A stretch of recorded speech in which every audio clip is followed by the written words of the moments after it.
Salut, c'est Trado, et voilà mon commentaire pour le CAC, pour demain, jeudi 29 octobre. Bon, malheureusement, comme c'était à prévoir, la dynamique technique ne s'est pas inversée aujourd'hui, et un petit coup d'œil, une fois n'est pas coutume, par les indicateurs techniques nous montreront l'étendue de la tâche à réaliser pour les haussiers. Le stochastique est donc toujours ancré sous son signal, en zone de surrevente, puisque plus bas que 20. Le momentum s'enfonce dans les abysses et le MACD confirme son croisement de signal, et il va d'ailleurs attaquer sa zone négative également. Donc autant dire que c'est très dégradé. Surtout que nous sommes en train d'inscrire un T1. Un T1, c'est-à-dire que nous sommes en train de clôturer sous la Bollinger inférieure. La Bollinger supérieure et la Bollinger inférieure enveloppent les cours dans 90% des cas.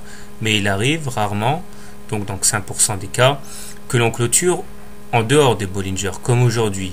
Et là, c'est le signe d'une panique baissière ou haussière. En l'occurrence, ici, une panique baissière. Et ça, généralement, c'est très mauvais signe pour la suite. Il s'agirait de très vite les réintégrer si on veut préserver les supports graphiques.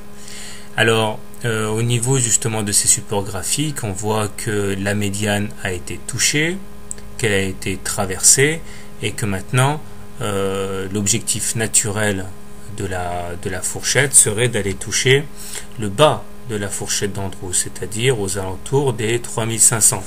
Bon, ce n'est pas rien.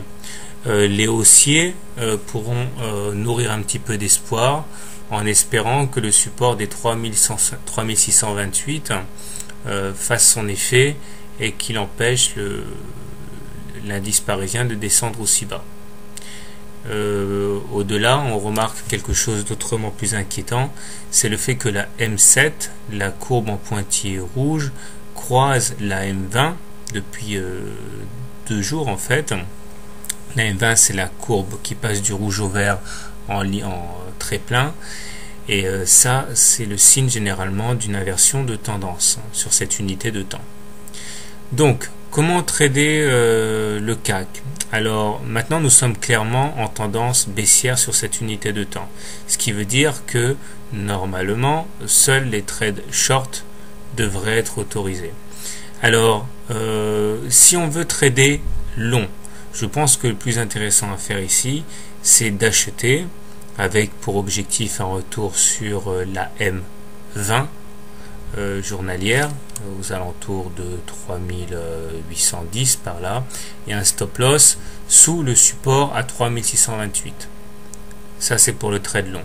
Si on veut trader short, moi je conseille plutôt un trade dynamique, à savoir un trade short avec stop loss en cas de clôture à l'intérieur des Bollinger, et un objectif dynamique qui est en gros que voilà, on reste dedans tant qu'on n'a pas clôturé à l'intérieur des Bollinger.